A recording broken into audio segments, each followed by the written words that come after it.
together. We need to do the same if we're gonna survive. Because the enemy is real. It's always been real.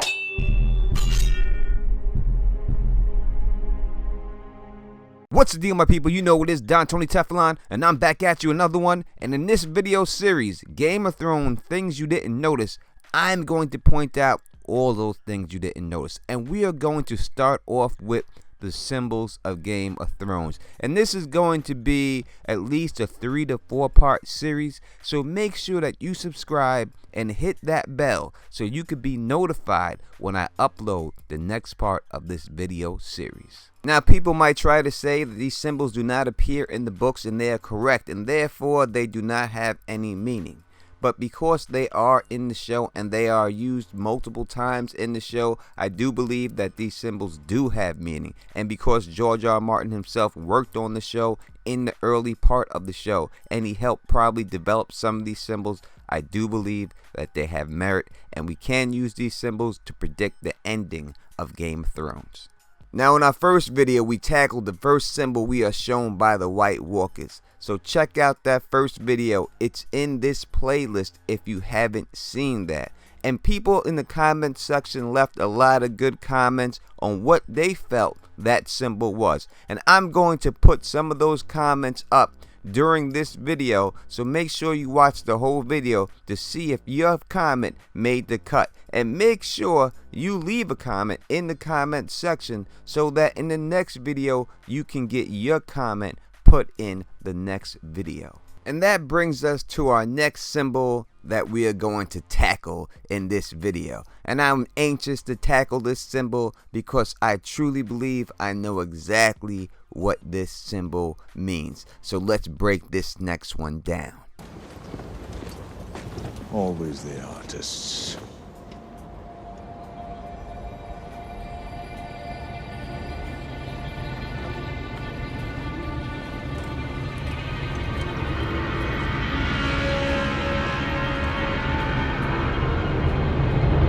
Now, in Season 3, when the wildlings march out past the Frost Fangs, they use Orell to scout the Fist of the First Men, and he does so by walking into his eagle and soaring over there and taking a look. And when he does so, this is when he sees dead crows. Now, Orell, Jon Snow, and Mance Rayder eventually make their way to the Fist of the First Men, and this is where they encounter the aftermath of the Battle of the Fist of the First Men. But as Orell had said, he's seen dead crows. There are no dead crows to be found.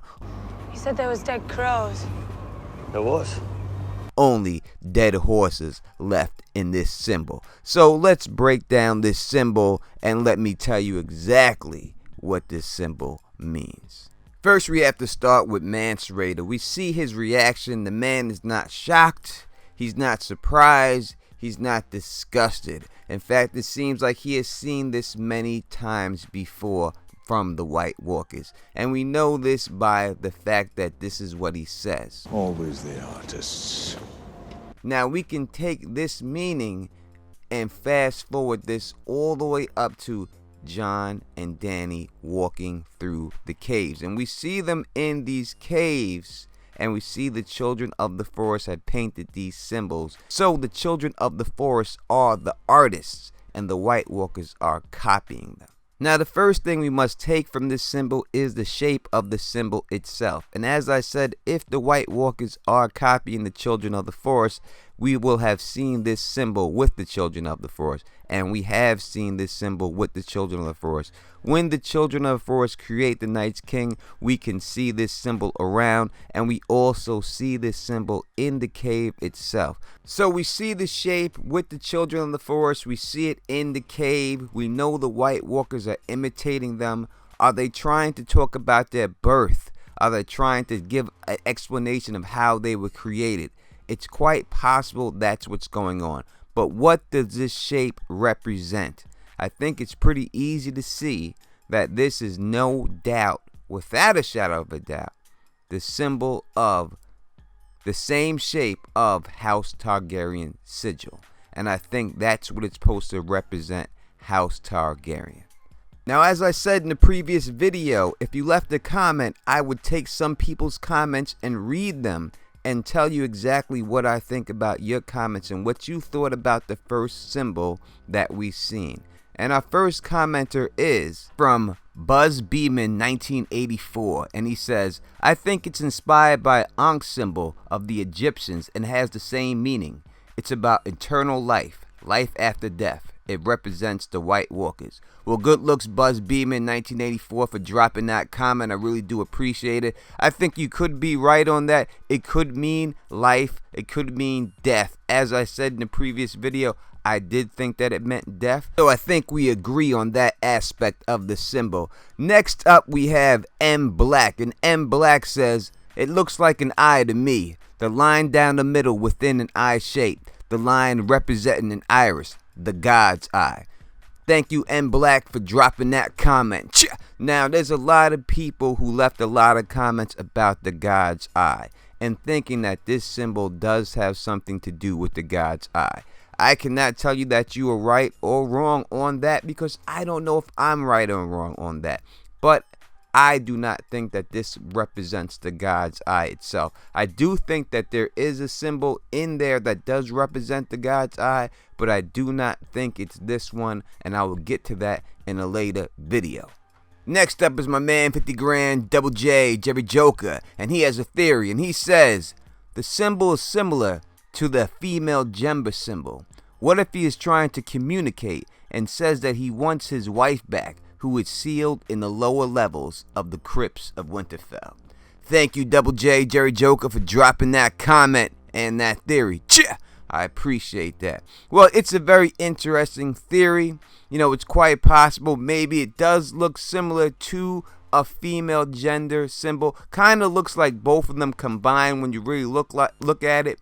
So maybe it does mean something. We do know that there's definitely a connection for a White Walker woman to be down with this, a Night's Queen to be down with this in the books. But I don't know if they're going to go that way in the show. Now, if you want who I feel is going to be the Night's Queen in the books, please check out this video. I will put a link in the description for it, and you can see exactly who I think is going to fill that role. But in the show, I don't know if they're going to go that route, so therefore I don't know if that theory is going to work for the show. But good idea. And if you want your comment read on this channel, all you gotta do is in this video that I'm dropping, put a comment in the comment section, and I will pick a couple of comments and I will put it up in the next video. Alright?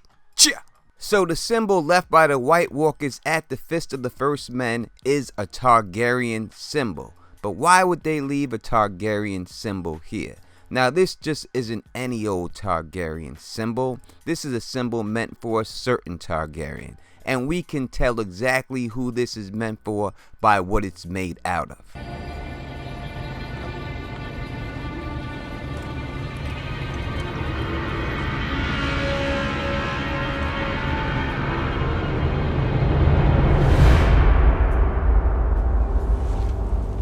It's only horses.